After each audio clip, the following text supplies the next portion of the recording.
book. Hey, I like free. Yeah, I pinged a bunch of you the other night because they were giving away like $2,000. I'm like, oh my God, I'm just going to ping the whole empire. Like, just get everyone in here because there's not that many people in here. We can probably get 300 people and then guaranteed to win. But anyway, all right, so anyhow, my training today is going to be back on this book. We're going to talk today about fear, though. Fear. So we worked through forgiveness stuff. Are any of you loving that? Loving it? Like the call from 2 weeks ago, I'm still doing that. Like anytime I even think really, because come on, we're human. When I think nasty thoughts about people or like, God, that person's such an idiot or whatever. Doing the 10 thing has been massive. I love the accountability some of us have had with each other in text messages where we're like, hey, you gonna talk about Amanda and her mug cakes. You better say 10 nice things right now, you a-hole. Oh crap, I called you an a-hole. All right, Stephanie Holben, I got 10 for you. No, I'm kidding, right? But I've loved that. It's been funny too because we were in Vegas and Bryson said something about somebody and Courtney's like, 3 nice things about her right now. You only have to do 3 because she's a perfect stranger walking past you. So it's almost like I just feel like the world is getting kinder around us from these champ calls. So I really love it. I don't know, it's made me giggle and laugh all the time, and it kind of makes you sometimes laugh when you're reaching for things. You're like, they got good hair, damn it, like come on, or whatever. We've been having a good time with it. And then last week with the forgiveness, I don't know if any of you actually wrote the letters or anything like that, if it's given you any peace with anybody. Obviously, we're not mailing. I mean, you could mail it. That might be a little aggressive, though. But I think the writing of the letters is always a really powerful idea just to get it out of your mind. You guys know I'm big on writing in general to get it all out because otherwise I think you start saying things you regret sometimes, right? You start kind of barking at people. I've used the word barking on like multiple calls lately. I don't know why. Maybe because my voice is so hoarse. I feel like I sound like I'm barking. But I think sometimes before we send messages, it's a really good idea to make sure we're writing stuff down, right? Getting it out of our heads and looking it over and being like, well, that is not so nice. Let me word that a little differently, right? And just kind of getting it out before we unload on people, right? But so this is going to be about, this chapter that I'm going to teach from today is about fear, because there's not a person on here that's not fearful in something.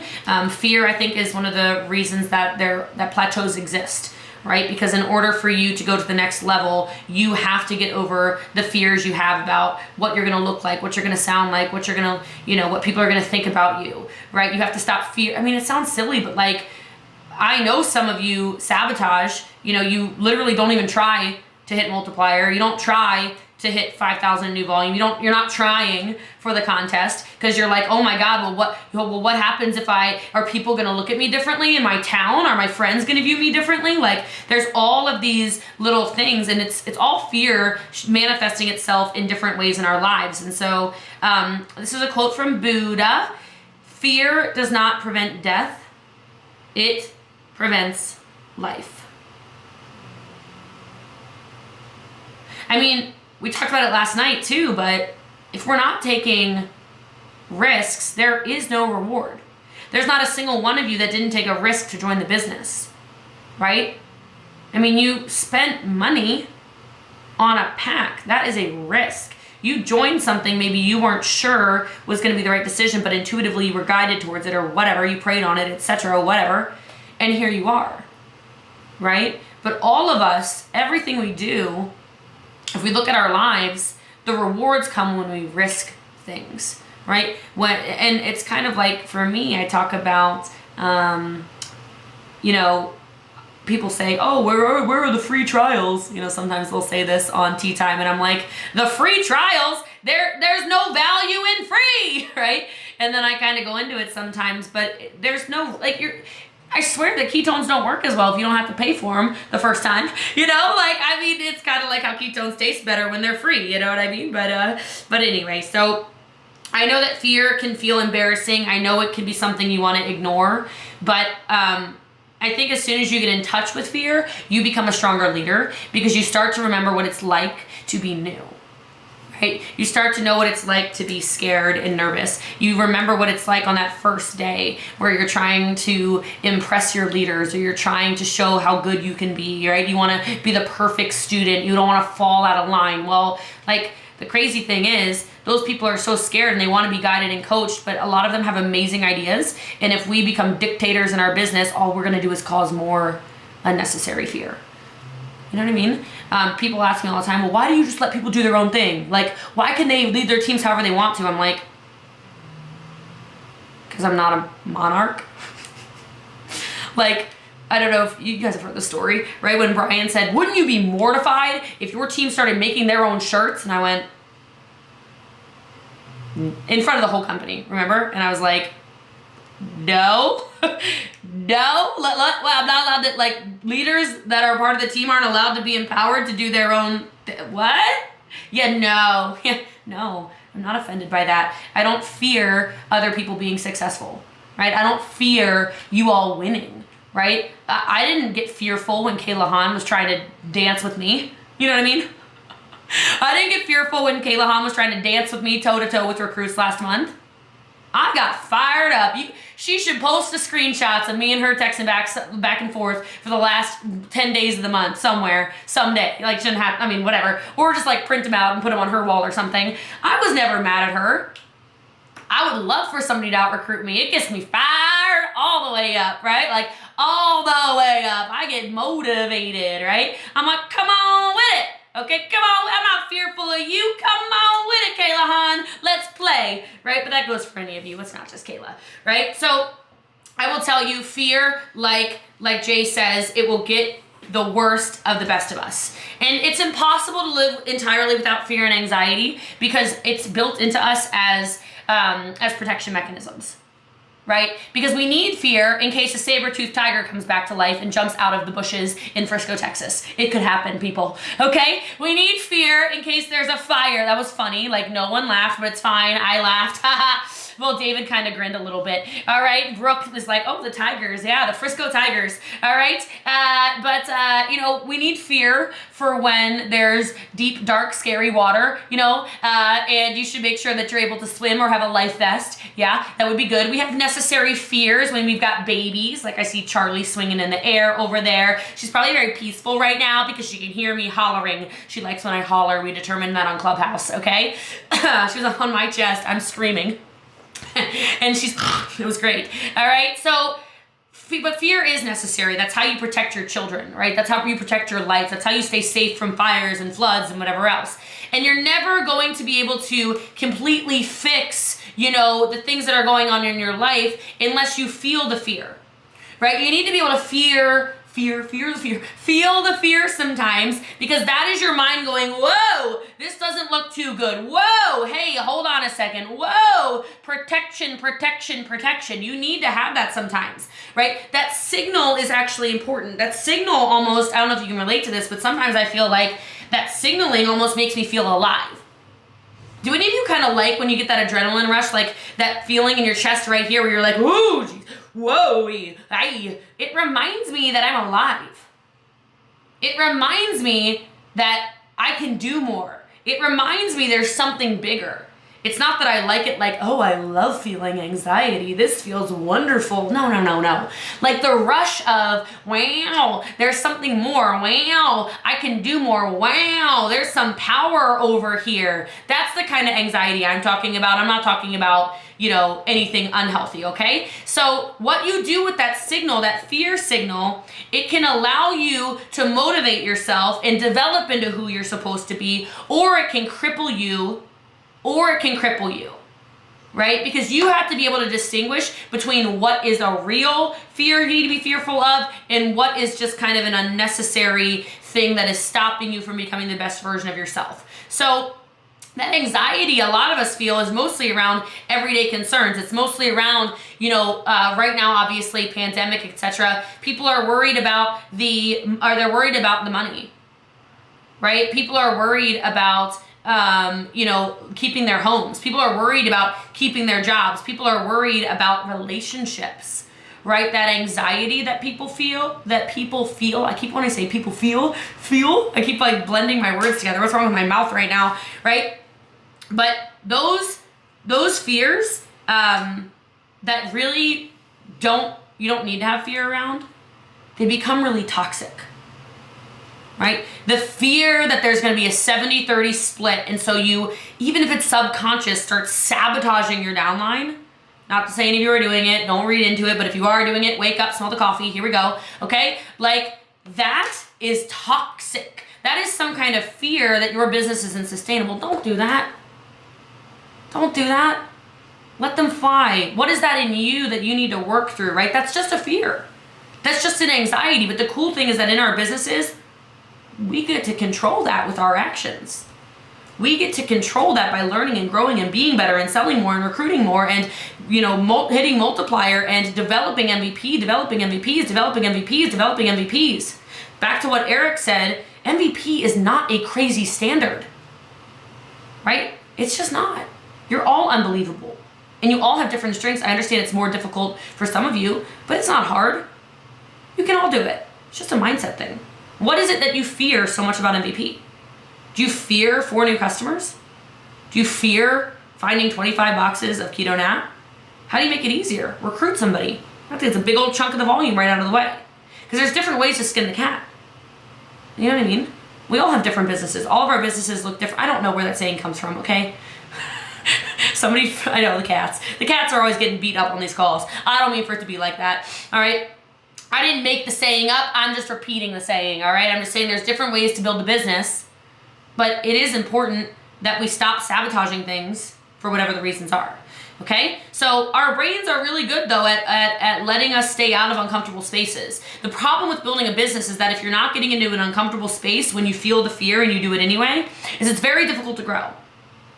Back to the TikTok conversation, back to the Clubhouse conversation, back to any conversation that your team is having about, you know, going live or, you know, doing Instagram reels or making posts or being vulnerable and telling their story or whatever it is, that is killing your business.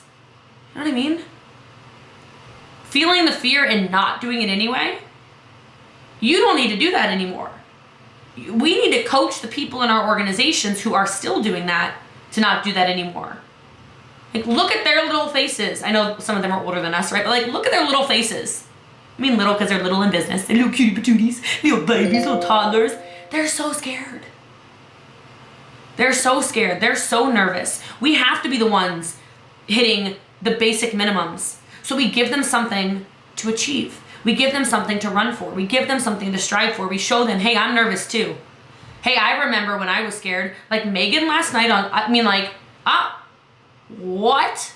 Megan last night on team training, like, oh my God, if you missed it, like, I don't know what you were doing with your life last night because, whoa, my God, I don't know if there was a more impactful training we've ever had. All those new terrified people, and she shared her darkest fears, and she shared what scared her, and that chat last night, like, who of the 816 people watching live last night, it might have been a little higher than that, but I saw 816, who of the 816 heard that and went, oh my God, I'm allowed to be scared. Oh my God, I'm allowed to feel this. So I'm supposed to feel like this. Oh, so I'm supposed to go do my first live like Megan did and shake and be scared and stumbling over my voice. I'm allowed to say I'm scared. She literally gave them permission to step into fear, feel it, and then conquer it. And that's when it becomes leadership. So when I said that was one of the most impactful Zooms we've ever had in our entire 3+ years of the empire, like, I'm not joking. Because so many people need to understand the fear, of course, is there. But what we need to coach people on is letting go of the fear of their fears. And that's what you did last night. Thank you. You felt the fear, of course, but let go of the fear of feeling the fear. Because people, when they think of fear, they think of a couple of things. They think about humiliation. They think about punishment. They think about failure. This fear of talking to their upline, this fear of if I speak my mind, this fear, none of that is from what's being constructed here, because nobody talks to people like that, you know? that's being constructed from childhood beliefs. Now, there are some people that in their leadership journey have to go on this journey where they learn to not bring those toxic behaviors of what their parents probably taught them, right, into their business. That's why I talk so much about how bad of a leader I was 10 years ago, how I was this monster control freak who would get on calls and, it's my way! Why aren't you going to MVP? Ah! Like, oh, Jesus. I talk about it all the time because it's a very ineffective method of leadership. But I had to understand it was my fear because as a child, I had no control. As a child, if I did something that was out of line, I was punished. Even if it wasn't really out of line, it was just not what my mom wanted, right? As a child, I was humiliated constantly if I did one little thing wrong. So I wouldn't talk about, hey, it could be better if we used, I don't know, if we used this system, or if we used this method, or if we went live like this, or I would have never told you 10 years ago, let's go use TikTok. I'd be like, oh, hell no. Like, if I tell them about TikTok, I'm gonna get yelled at. Oh, hell no, I got a script that's a banger. I'm selling $20,000 in trials a month, a week, an hour, whatever, but I'm not telling anyone because I'm gonna get ostracized. I'm gonna get yelled at. And it's not to say I'm still not working on it. We're all still working on our childhood stuff. We're all traumatized, all right? Join the club, take a ticket, okay? We're all traumatized. That's what parents do. They traumatize their children, all right? But at different varying levels, of course. I'm sure some of you had awesome parents. But it's how we bring it then into our own lives, and when we understand that it's the fears of those things, like I said, of punishment or of humiliation or of failure, and then we bring negative attitudes into it, you're not actually protecting yourself, or in this conversation, you're not protecting your business by doing that. You're hurting your business. Can you imagine if I tried to control, any of you? Can you imagine? I'm just trying to think of somebody with a super dominant personality. Hold on. Oh, I put the book right down. I know who I'm talking about. Can you imagine if I had to try to control Brittany Anderson? Let's just laugh together for a minute, okay? All right, let's all have a little ha-ha, ha-ha-ha. Can you imagine if I told her how to run her team? Right? Because of my own fears of what? It's just laughable. Could you imagine if I called Stephanie Holben, you're gonna run your business like this. It's gonna be like this. If you try anything out of line, I swear to God, I'm gonna come for you. She'd be like, come on with it. I'd be like, never mind, I'm gonna stay right here in my house. You go do you, boo-boo. You go ahead, you do you. I'm scared now. Can you imagine me telling Jamie Lynn how to run a business? She's scary. She's really tall, all right? So I'm gonna go ahead and stay seated right here at my desk, and y'all do you, okay? I'm just literally not, I'm not gonna be able to do it. So don't let your fear, there's a lot of you who are actually kind of, I think, maybe a little on the scary side now that I start naming names, but you don't scare me, it's fine, all right? She would throw an F-bomb at you. Jamie Lynn would cuss me out. I'm gonna stay right here, all right? I'm gonna stay right here. So how do you go from a daycare provider to cussing me out? I don't know, but we went there real fast, all right? So don't let your fear of losing a business or whatever else, or insecurities, tear you down. Don't let that completely sabotage your business. Don't let it happen, okay? We've watched people, and I use we as a word because Lisa's not on here, but Lisa's in my head right now. I've had a lot of conversations with her lately. We were talking this past week about a bunch of people we know who have lost $50,000 monthly checks, gone to literally nothing. $100,000 checks, gone to literally nothing. Monthly checks, gone to literally nothing. And it all started with this. If you whittle down people's behaviors, it's chipping away because of people's fear of not being able to lead somebody, and they accidentally sabotage their entire business. And I asked her, I was like, how many times have you seen this? She's like, I couldn't even count. I'm like, oh my God, right? Oh my God. And it doesn't happen. It's not an incident. It happens, little comments, time after time after time after time after time after time after time. Because I'm telling you, money doesn't hold people places. You know what I mean? Money doesn't hold people places. Because people who have built something know they can build it again. As much as I was devastated when I was terminated, because I was making $200,000 a month, y'all know, right? I was devastated for 16 seconds. until Lisa called me. And she's like, you built it. That was you. You can build it again. And I went, oh, snap. People know that. Do you know what I mean? That's why I choose to always lead with love. It's why I choose to always lead with empathy. It's why I love to let y'all do what you want to do. Because as soon as I start coming down with like an iron hammer because of my fears of whatever else from my past, my childhood, it's a great way to ruin everything. It's a great way to ruin everything. You know? And then it goes back to Megan George's training about building a structured business, nice and wide. Quite frankly, the empire is untouchable. You know what I mean? There's no one team at all that would ruin any aspect of my life if every single last person on it disappeared. Like one leg, you know? I'd have to lose like 45 legs for me to be like, damn it, what in the hell? What in the hell? What is going on? I mean like 45 champ legs would have to go away, you know?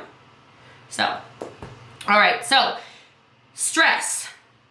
Fear causes stress. Can we agree? Woosah.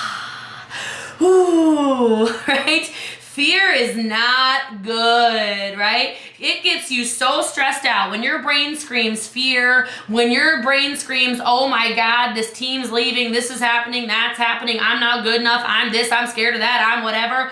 It literally makes you sick. Right? I swear to y'all, I think I can't catch corona because I think that when I start getting stressed out, I'm like, nope, it's massage time. I ain't got time for this. I need my immune system to stay healthy, strong. I'm not got time for coughing, sneezing. All right, I ain't got no time for nothing. All right, it's time for me to chill. I need to go lift some weights. I need to calm myself down. I need to de-stress my body. I need to eat some more chicken or something like that. Okay, like, I don't know why chicken just popped in my head, but like, woo, I need to chill. It's bubble bath time. I don't have time. Because when you deal with fear and hardship, you realize you're capable of dealing with fear and hardship. You want me to say it again? When you deal with fear and hardships, you realize you're capable of dealing with fears and hardships. So like, some of y'all got hormonal issues up on here, like literally, like an actual diagnosis. That wasn't like some of you are hormonal. No, I mean like literally, some of you have hormonal issues. That sucks. But you've been through it, which means mentally, you know, you can go through it again. Yes, Jenny, you are one of those hormonal people right now. That's actually true. Yeah, Annalee's probably hormonal too. Y'all with your pregnancies. Kelsey's up on here hormonal for sure. Y'all with your hormones up on here. Lordy Lord. But everybody is. Right? Everybody is. I just made that because they're either pregnant or they're freshly postpartum. Right? Okay, but I mean other things too. You know? You've been through the fears and the hardships, which means you can get through the fears and hardships. I hope for some of you that gives you a new perspective. I hope for some of you that gives you the confidence that when bad things happen, because bad things will happen, bad things do happen, okay, you'll find better ways to handle them. The cool thing about leading things for as long as I've been leading, and it's not to say I'm there, like there's a reason I'm on every leadership call that's ever offered to me, like always, because I'm like, I gotta learn, I still gotta learn, I still gotta learn, oh my God, I gotta learn, I got a long way to go, oh my God, how do I fix that situation? What do I do with that situation? What do I do with that? Oh, what is that? Ugh. Like, even if I'm like just listening in the background to something, you know, because sometimes I can't, but I'm like, I need to be there to at least have something subliminally going into my head or something like that. You learn ways to handle situations. The 10 years of learning this stuff, there's a reason that you don't get hot-headed responses from me. The hot-headed responses stopped somewhere around 7 years ago, right? The super emotional, like, what is wrong with her emotions? Like crazy stuff? For sure I lived in that. Yeah, absolutely. Been there, done that. I am human. My God, I am human, right? That stopped 7 years ago. I get my moments here and there where I want to, you know, not go to Stephanie Holben's house. She's still staring at me like a little G over there, still scared. Why are you staring at me like that? Looking like you going out, you on the attack or something, okay? Like I saw actually no, Angela Musco's really the one with the hard face right now. I'm gonna look at Courtney Chapman. She's always smiling. Okay, I'm just looking right at you, looking like a Pollyanna cutie patootie over there. Thank you for your smiles, all right? Like, just saying, you learn how to handle situations better. You just do. It happens over time. And I gotta tell you, the leadership journey is one of the most beautiful things I've ever been on. Because once you make the mistake once, you just don't make it again. And if you do, then you need to get on some trainings, and you need to get on some podcasts, and you need to read some books, and it's okay. You'll grow from it. The reason that I'm where I am in this stage of the game is because I'm just constantly learning. I'm constantly going through leadership situations, and when I don't know what to do, I reach way up. I'm not talking about Lisa even. I go way above Lisa. I go straight up to big old mentors of mine. I'm like today I was texting Terry this morning. LaCour, obviously, right? Terry's a freaking billionaire. That work man's worth a lot of money. I was like, I got some questions for you right now, sir. And he's like, hey, just come to me with this from now on. Stop trying to go to Brian. I'm like, thank you for that permission. I really wanted that for a while. I'm like, oh my God, right? Like sometimes you gotta go way up to get what you need, but you can. You're allowed to. Because the reason I go way up is because I know with 100% certainty that man has been through the same situation I'm going through, and whatever it is. Do you know what I mean? That's why you gotta go up, right? But don't let that stress you out. Don't let fear of not wanting to feel stress you out, all right? So in order though to change your perspective in your relationship with fear, you have to change your perception of it. You have to understand how necessary the fears are to grow you into who you're supposed to be. Because once you see the value in what fear offers, you can change how you respond, right? And so recognize your patterns of fear. Work with the fear. Work with the fear, okay? Understand it has something to offer you. Understand that when you can start to identify and shift out of the patterns that keep sabotaging you over and over and over and over again, then you are able to grow. Because when you start working with the fear, you start to accept the fear, right? You start to accept the traumas, you start to accept the mistakes you've made, etc. You get to close the gap on fear. You get to acknowledge its presence, right? You get to recognize your pain. Another way to say it, Jay says, right? Recognize your pain. He says when you recognize it and accept it, you can take a deep breath and say to your actual fear, I see you. And he uses interchangeably in this book the words fear and pain. I don't think that's a coincidence, right? Because those pains you felt in the past of maybe betrayal or heartache or when somebody, did I say betrayal already? Betrayal, I'm gonna say it again, must be on my mind. Betrayal or whatever, okay? It's okay to feel all of those things, of course, right? And that pain is very real.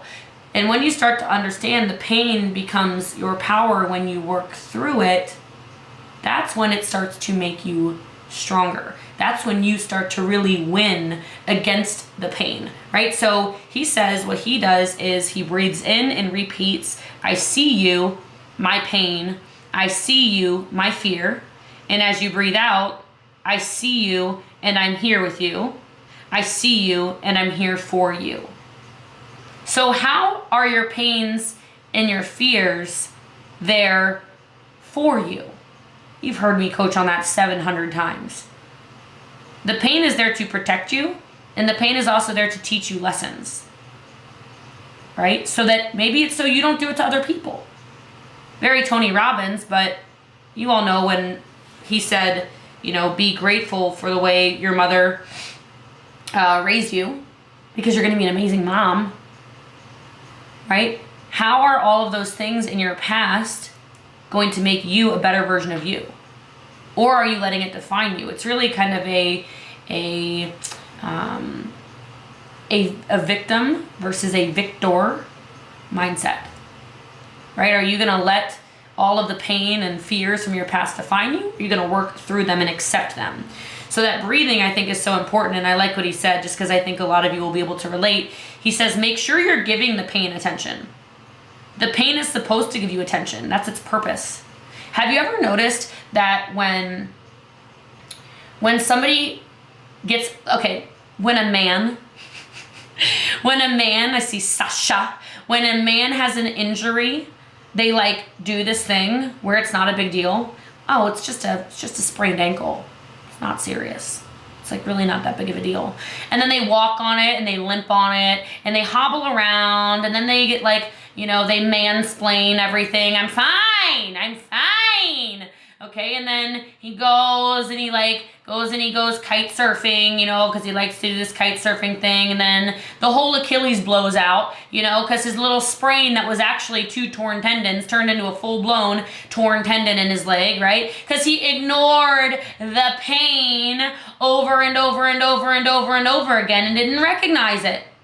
Didn't say, whoa, what is this trying to teach me right now? What do I need to do? Do I need to Sasha, you get out of the chat with that, okay?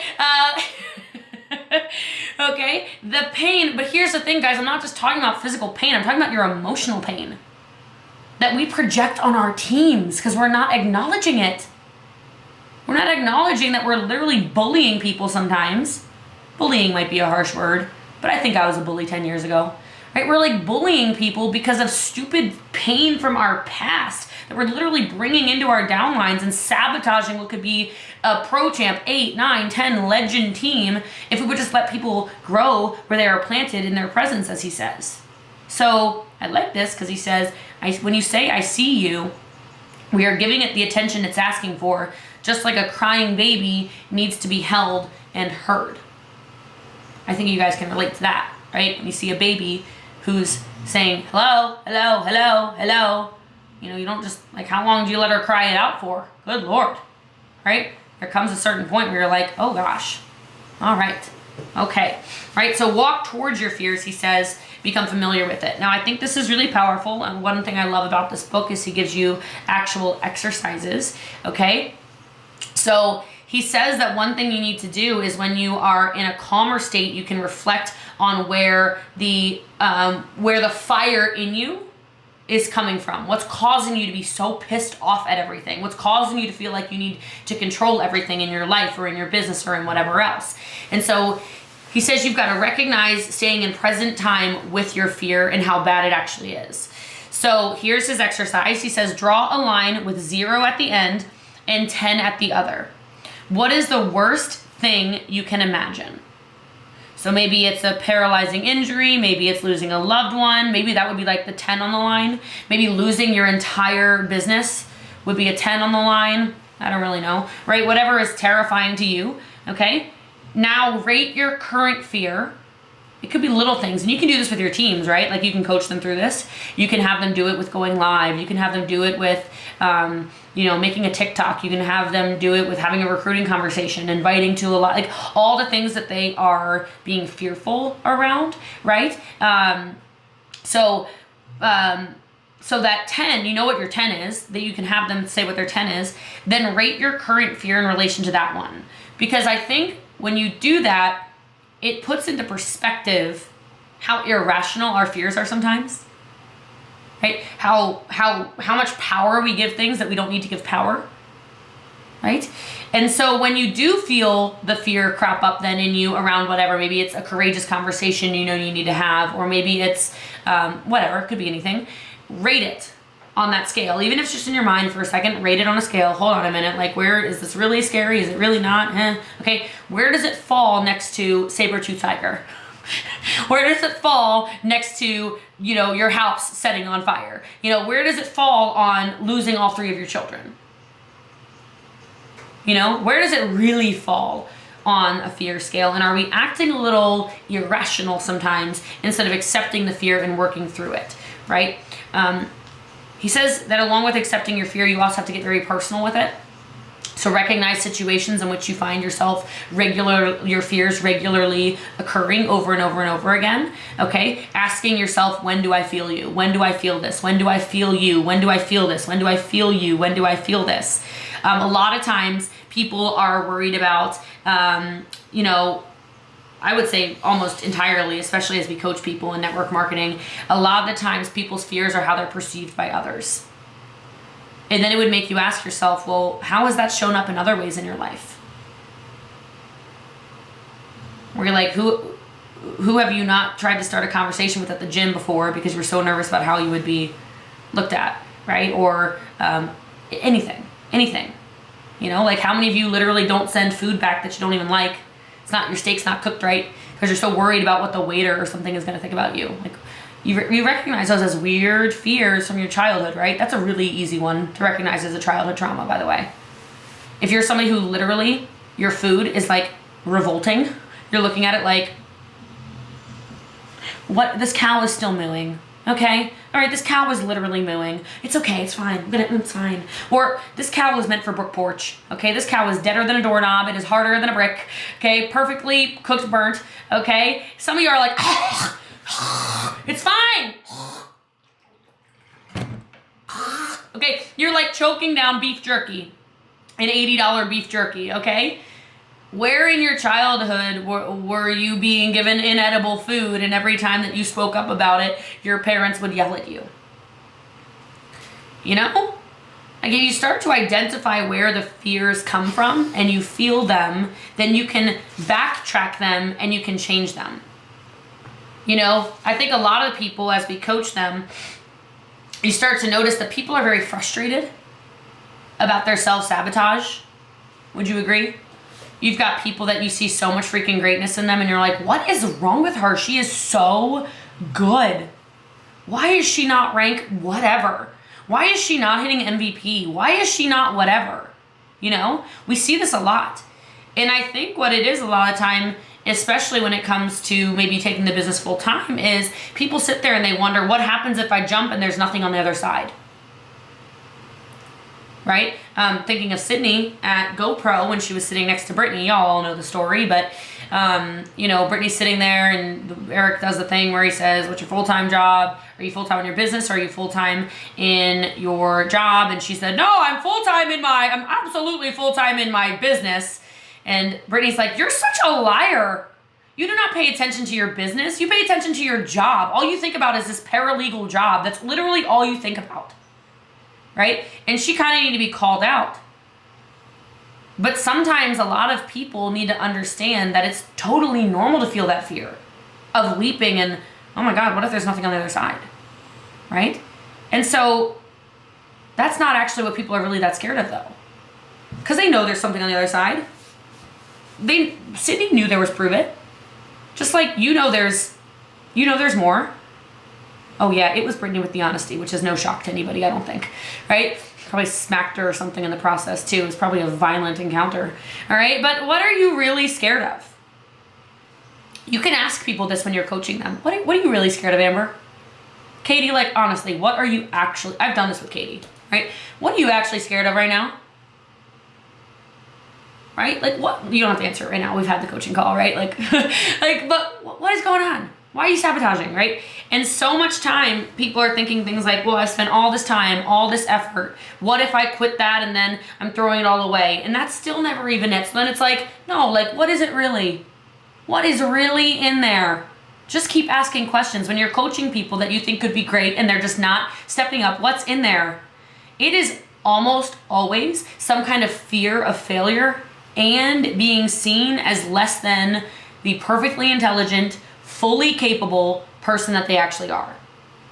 And once they start to acknowledge, or you start to acknowledge, right, the true nature of your fears, you're on the way to give a new role to the fear in your life. Like giving it a new cast in a play, like a new role in a play. Like you no longer control me, but you can't let it do that if you don't start to almost develop an intimacy with the fear and walk into it. Like anybody who says they don't feel fear, you're a liar. I didn't talk rudely to people because I was confident. I talked rudely to people because I was scared that if I didn't control them, that they would all go away. The problem is that when you do it, they all go away. The whole team leaves, right? They go find somebody else. They go find another opportunity. Those are the people who start writing the messages of, you see it on Instagram, don't you guys? You see it like literally on Prove It's freaking page. I loved Prove It. I loved it. I love your products. I started buying them elsewhere because I just couldn't do it anymore. couldn't have a leader that talked to me like that. Couldn't do it anymore. You guys have seen this, right? You've seen this on literally Prove It's social media pages. We do that because of our own fears of trying to control things that are not in our controls. I have an issue with identifying my fears. Logically, I know I've been through hell. I can try to identify fear. My brain's like, nah, you would find if that happened. We're already at the top of the hour, so like let's take that off chat, but I'll work through that with you. But I will tell you, every single one of you, you're capable of way more. That includes me. And so that takes identifying what we're actually scared about. That takes identifying why we react the way we react and understanding we all get to grow. Fear is an ability, is a huge, huge gift in the ability to grow if you use it as powerful, as you use it as something that can be strong, that you can accept and then move towards. And plus, part of our job, quite frankly, it just is to identify in other people how to work through their fears as well. And so as soon as you start to do that and allow people to work through their fears with you, you will build a massive business. And really quickly, I'm gonna give you one of his other tasks, and then I'll let you guys go. He mentions that you should audit your attachments. So I'd like you guys to do this as an assignment this week on top of doing your little scale thing of 1 through 10. Ask yourself, what am I afraid of losing? Start with the externals. Is it your house, your car, your looks? Write down everything you think of. Now think about the internals. Are you scared of losing your reputation, your status, your sense of belonging? These combined lists are likely to be the greatest sources of pain in your life. Your fear of having these things taken away.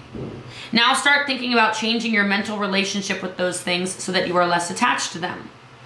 Remember, you can still fully love and enjoy your partner, your children, your home, your money from a space of non-attachment. It's about understanding and accepting that all things are temporary and that we can't truly own or control anything, so that we can fully appreciate these things and they can enhance our life rather than be a source of griping and fear. What better way to accept that children eventually get to go off and live their own lives and call you once a week if you're lucky? Think about that for a second in our business. I'm gonna read that last paragraph again, but from a leadership perspective. What better way to accept that leaders eventually go off to build their own businesses and call you once a week if you're lucky? Like, do you understand how big of a blessing it is to have a call this large with this many leaders, none of whom I control? I couldn't have done this 5 years ago. You know what I mean? Because of my own fears. Right? This is a lifelong practice, but as soon as you become more and more accepting of the fact that we don't truly own or control anything, you'll find yourself actually enjoying and valuing people, things, and experiences more and more, and being more thoughtful about which ones you choose to include in your life. Cool assignment, right? Cool. So I love you guys very much. We're having a monster month. I know that Mexican ketones helped with that. Hope you guys liked my little sliver of it's gonna get creamy in here. It was kind of gross though, wasn't it? I didn't mean for it to be, but it got kind of gross after I reread it. But that's okay. Also, I didn't mean to pulse you 9 times this morning, but I got really excited, I guess, about pumpkin. I just kept hitting the button, and it didn't look like it sent. So I hope our team sold a lot more pumpkin spice. People are going to take away my pulsing privileges. She sends every freaking pulse 11 times. I'm sorry. All right. But did Kumba get a hold of her phone? Baby boy seeping right there. But anyway, it's looking to be a huge, huge month. Really excited for all we're doing. 212 being back is something people are really, really excited about. That was a really awesome call. And I look forward to talking to you guys next week. I know I'll see you before, but go out there and crush it. And let's work on getting over our fears so we can work on even more excellence in our lives. Have a great rest of your day, guys. I love you. God bless you.